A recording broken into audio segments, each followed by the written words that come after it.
Bienvenidos a este su 12º episodio en Dos Voces, un Alma.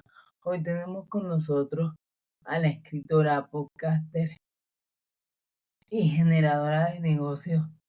Molly Tamara, comunicadora social, artista visual, poeta, emprendedora desde los 15 años, escribe poesía y narrativa breve. Hace 6 años se especializa en collage análogo con obras expuestas en Colombia y enviadas a México. Dirigido y producido proyectos audiovisuales, incluyendo short film, Otras Nosotras, seleccionadas por Échele Cabeza, y proyectado en Cinemática de Bogotá. En 2024 publicó su primer libro de poesía con editorial independiente Escarabajo Editorial, titulado Avatar, Fantasías de la Fiebre.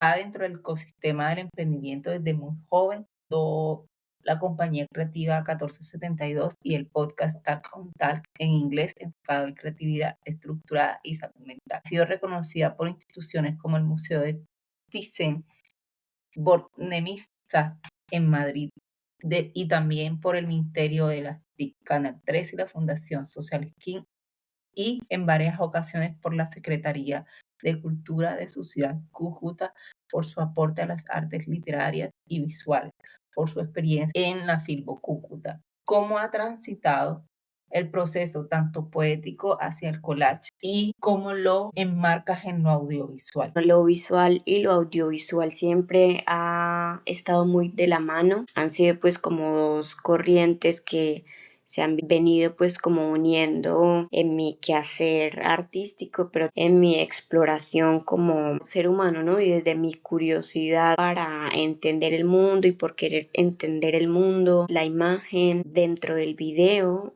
y la imagen en físico han estado muy presentes también en cómo exploro las estéticas, en colorimetría, en cómo las formas de contar una historia. Me parece súper importante desde lo audiovisual y desde el collage, ¿no? El cómo armamos esa historia, viene siendo retazos de ciertas partes y al final termina editando, acomodándole el sonido, tipografía o haciendo ajustes a una obra en cuanto a los colores, cambiando figuras que ya no iban dentro de esa pieza. El jugar como con lo audiovisual y con el collage han sido pues dos oficios que se atraviesan en una línea, no en línea recta, una línea fluctuante que va tocando las dos esferas. Es una manera de democratizar en parte el arte y el audiovisual porque me ha permitido llevarlo a espacios bien interesantes en donde se pueden conversar de estas propuestas y llevarlas a un público en donde muchas veces no es posible que tengan acceso al arte de primera mano o que tengan acceso al cine. Ha sido como súper valioso poder unir las dos y entregarle pues como a la gente esta oportunidad. ¿Qué significó para ti publicar y presentar Avatar a Fantasía de la Fiebre en Filbo en tu ciudad y cómo fueron tus primeras impresiones de cara al público dada la presentación de este material? Fue la primera vez que presento el libro pues como en una feria. El libro aún no tiene pues como el añito de haber salido. Ese espacio en la Filbo Cúcuta fue bien importante y significativo. Decía una escritora, poeta, que los espacios y los auditorios tenían sus tiempos, ¿no? A medida que uno como escritor avanzando o caminando hacia adelante, los auditorios se van moviendo de diferentes formas y que la energía de los auditorios nunca va a ser la misma, que siempre va a estar como fluctuante. A veces habrán más personas, a veces habrán menos, pero que igual lo significativo también es poder estar en el espacio independientemente si haya una o dos personas. Fue bien retador porque venía con unas expectativas. Al final fueron las personas que debían estar en ese momento y terminó siendo una conversación muy preciosa, muy íntima con esas personas que asistieron y terminaron llegando pues como las palabras justas para esta primera presentación del libro. Fue como mirar esos pasos que se dieron, ¿no? Recuerdo que hace unos años estuve como voluntaria en la misma feria, en la Filbo Cúcuta, y pues ahora estaba presentando mi primer libro de poesía, como pasos significativos que independientemente si se llenó el auditorio o no, hay que abrazar ese proceso, tiene sus tiempos, ¿no? La acogida de la gente que asistió fue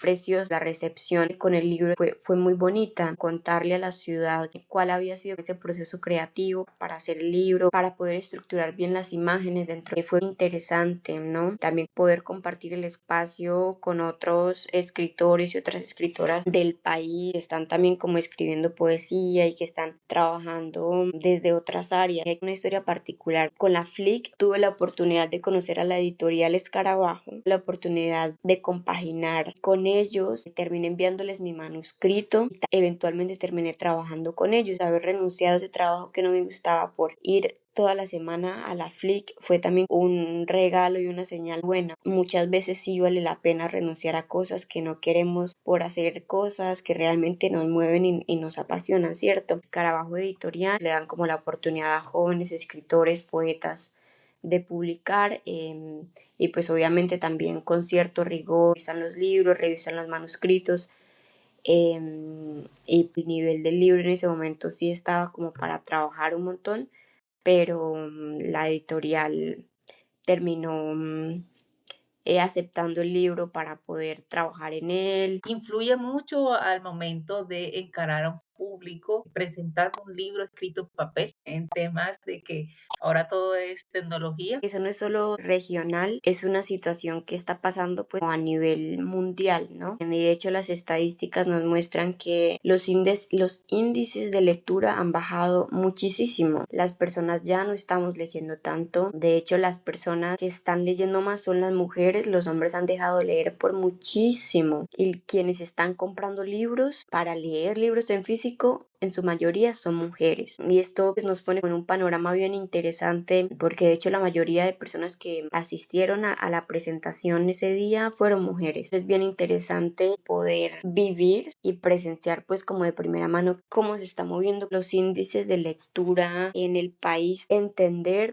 qué es lo que está pasando, que tal vez no entenderlo en su totalidad, ¿no? Porque es un fenómeno global que se está estudiando, un fenómeno que está pues atravesando la cultura, el arte, la literatura. También lo invita a uno a pensar cuáles son esas otras formas que hay de poder entregar al mundo una novela, poesía o un libro de desarrollo personal, independientemente del género, es el repensarse, el cómo se entrega a un público que ya no está leyendo tanto en físico, ¿no? Entonces, es una forma bien particular que lo invita a uno a cuestionarse como autor, como escritora. Alejandra Pizarnik hablaba del llamamiento, ¿no? Que le hace a uno esa voz o ese fenómeno que está sucediendo, cómo lo interpreto a través de esa voz. Fue bien interesante poder experimentarlo. El proceso de construir tu obra, ¿en qué te inspiraste para este título tan particular?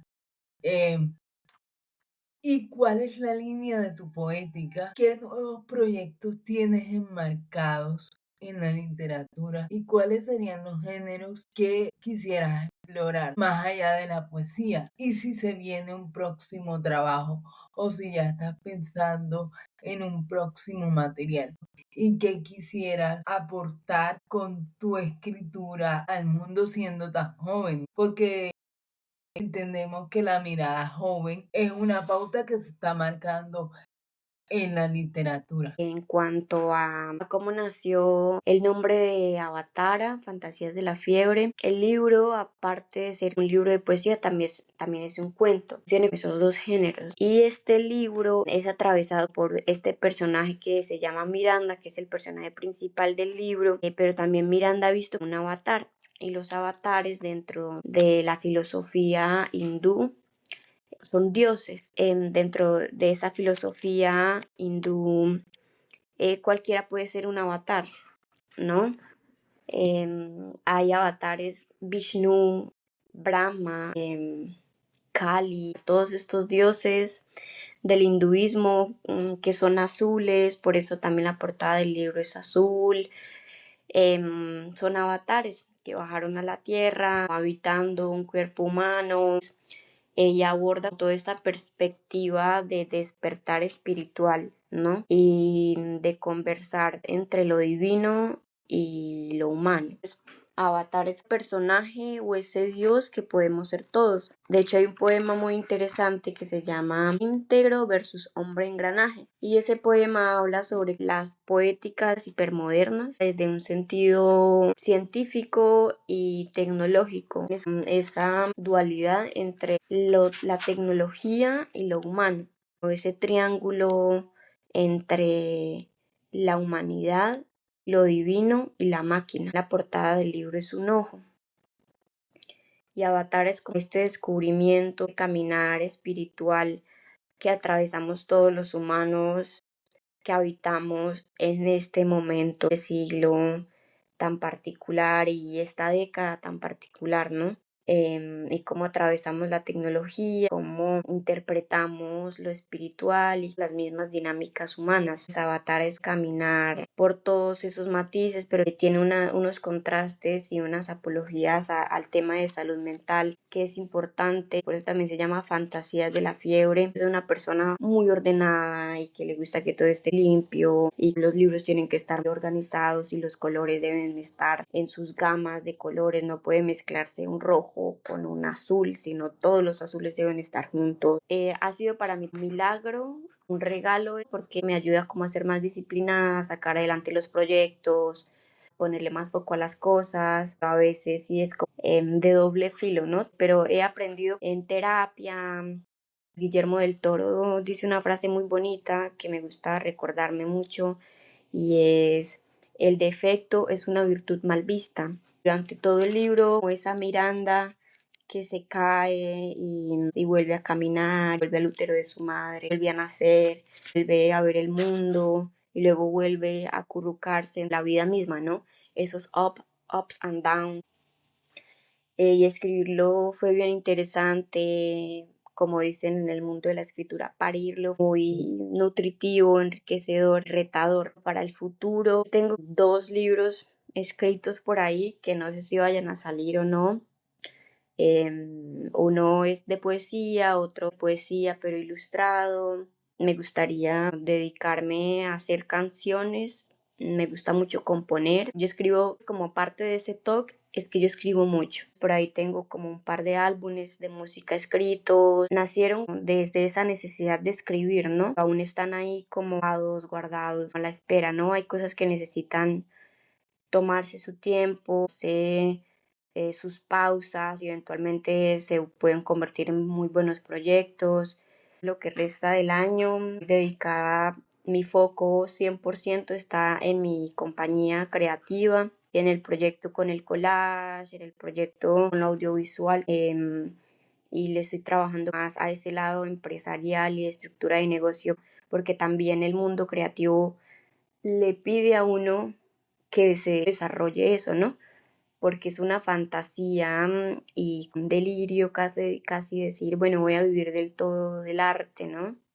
Y así lanzarme a lo bohemio. También hay que ser conscientes de que hay que vender los libros, de que hay que monetizar las cosas, no desde ese capitalismo voraz, sino desde el reconocer que mi trabajo vale y que merece la pena que las personas lo compren, lo paguen. Y pues por ahora no me da como para vivir del todo, ni ser escritora, ni ser artista, y pues tengo otros trabajos, pero también es el hecho de enfocarme ahorita en la compañía creativa para eventualmente que eso sea como mi proyecto, que sea mi empresa, inclusive poder generar otros empleos a raíz de eso. Mi energía está centrada en 1472 y en poder ofrecerles a las personas buenos productos y servicios, piezas de arte. Mi prioridad está en pulir, trabajar eso, darles ese cuidado que merece, que requiere. Igual no he dejado de escribir, escribo casi todos los días y leo todos los días también, así sean 2, 3 páginas, pero por ahora pensarme en publicar algo nuevo libro, como decías tú, los libros requieren un espacio, ¿no? Aire, respirar. Por ahora publicar otro libro no está dentro de mis planes. Por ahora seguir buscando espacios para hablar de Avatar, para que en el país se siga conociendo lo que estamos haciendo desde el norte de Santander y lo que están haciendo las escritoras norte santanderianas. Que Avatar es un libro de una calidad y una estructura poética que puede salir de norte de Santander y no sentirse chiquito, ¿cierto? Porque muchas veces se escribe, hay un compañero pues como Saúl Gómez, decía como que a veces en norte de Santander se escribían libros y como que salían con pena a otras ciudades porque no estaba bien estructurado, las imágenes no estaban bien claras, en que este libro se podía como llevar a ferias nacionales e internacionales y que iba a ser que es un muy buen libro como para exponer eh, y para que la gente lo lea, ¿no? Seguir escribiendo es la brújula que me mueve para hacer todo, ¿no? La curiosidad y el asombro que yo creo y le pido a Dios y al universo y a la madre tierra o no sé, a mi triple Piscis que llevan a que se creen cosas nuevas. ¿Qué tiene Miranda, el personaje de tu libro, de ti y qué no es tomado de ti? O si Miranda es el alter ego de Molly. Bueno, en realidad Miranda puedo ser yo y no puedo ser yo, ¿no? Miranda se escribió desde una tercera persona, un juego de palabras, ¿no? ¿Tiene algo que ver conmigo?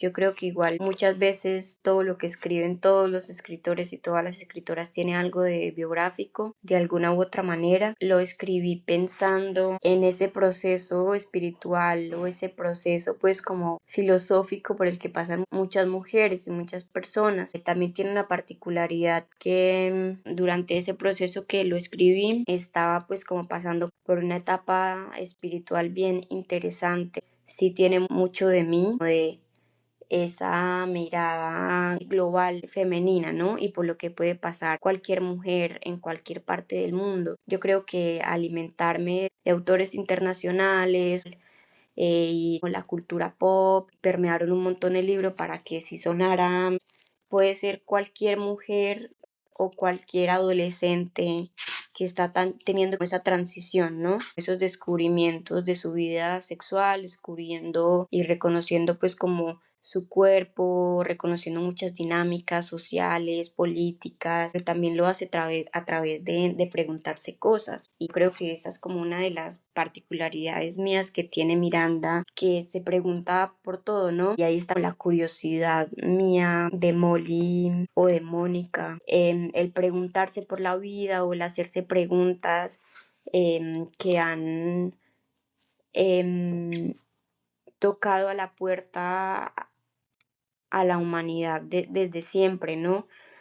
Preguntas muy filosóficas y preguntas muy sencillas, pero que también dentro de esa sencillez está lo complejo de preguntarse cuál es mi propósito o hay vida después de la muerte, también qué es Dios, ¿no? Ha sido bien interesante el hablar de mí sabiendo que hay muchas personas o muchas mujeres y para profundizar en eso. Miranda no apela ni a lo femenino ni a lo masculino, pero hablando desde una voz femenina.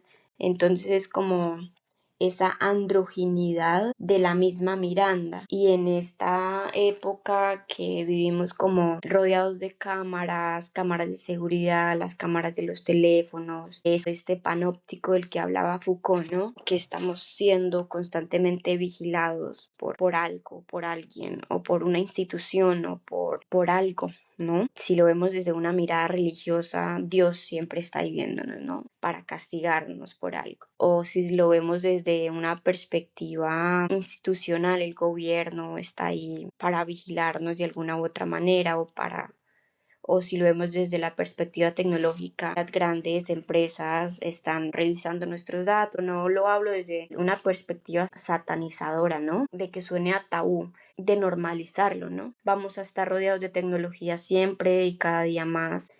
De alguna u otra manera debemos enfrentarnos a eso como humanos de ¿existe Dios? ¿No existe Dios? ¿Hay algo más grande que nosotros? ¿Quién creó todo esto? Y siempre habrá una institución a la cual debamos rendirle cuentas, ¿no? Porque alguien debe de alguna u otra manera organizar las sociedades, ¿no? Miranda nace desde reconocernos que todos somos observados y observadores, ¿no? Que todos estamos mirando todo el tiempo. Desde esa noción también nació el nombre de Miranda y también porque mi abuela paterna se llamaba Miranda, su apellido. Me sentí bastante identificada, fue reconocer y sanar esa energía materna por parte de mi padre y el proceso espiritual complejo. Y ahora agradezco un montón porque me trajo muchos milagros y tener una mejor relación conmigo, con mis papás, con mi familia y con todas las otras Mirandas, ¿no? Con los otros yo, como veo y cómo me ve el mundo. Miranda ni siquiera es una persona, puede ser un objeto que mira las cosas y que es observado. Nace también con esa noción de, sí, estoy en un cuerpo femenino y me llamo Miranda, pero puedo ser Juan, o puedo ser Carlos, o puedo ser Camila, o puedo ser un vaso. Esa encapsulación de que en Miranda podemos ser todo, puede ser todo, unas referencias a lo espiritual, porque la unidad, ¿no? Que se ve como subtraído al número uno, esa observación que se tiene al momento de ver algo, independientemente del género, eso es más o menos. Cuéntanos cómo va ese proceso de organizar todo lo que es un negocio y de cómo has experimentado las oportunidades que te ha brindado crear esta compañía creativa. Bueno, ha sido bien interesante porque este proyecto nació en la universidad 1472, nació jugando básicamente o experimentando. Quería expresarme de alguna u otra manera y tuve por unos años un pequeño pues emprendimiento que en ningún momento fue como la intención, pero después de darme una pausa y replantear muchas cosas, yo dije, bueno, ¿por qué no volver esto un negocio de verdad? O bueno, ¿por qué no verlo como algo que sí, con lo que sí puedo vivir realmente y vivir del arte? Pero hacerlo en serio. Empecé esos pequeños pasitos en, bueno, cómo me gustaría llamarla. Al principio se llamaba Visión Quimérica, tenía una comunidad muy bonita eh, de otros artistas, músicos, creativos, que les encantaba Visión Quimérica y también en la ciudad, en el país, en algunos lugares de México, en España. Era una comunidad muy chévere, Visión Quimérica, pero también llegó un momento en el que yo dije, bueno, quiero como cerrar ese episodio y pasaron más o menos 2 años hasta que yo dije, bueno, me gustaría retomarlo como un negocio o como una empresa, un proyecto más grande. Ahí empecé a pensar no tanto en estar en redes sociales, sino en otros lugares que si en algún momento se llegan a caer las redes sociales, mi negocio y mi empresa existe. A pensarse una página web, a estar constituidos legalmente, a tener una propuesta de valor, a estructurar el negocio. Ha sido bastante retador. Si tu creatividad fuera paisaje, ¿cómo lo describirías? Sería una obra surrealista. Queremos que nos leas un fragmento de Avatar a Fantasía de la Fiebre. Espero que lo reciban con el corazón, pues, de esa energía creadora y creativa que igual todos tenemos, ¿no? Seamos o no creativos. Se llama útero marino, acomodaciones telúricas, roca sedimentada o roca metamórfica, pilares de arcilla volviéndose océanos, chasquido del magma carnoso flota, brotan prismas después de la muerte. Esto ha sido todo por hoy en Dos Voces, un Alma. Nos vemos hasta un próximo episodio.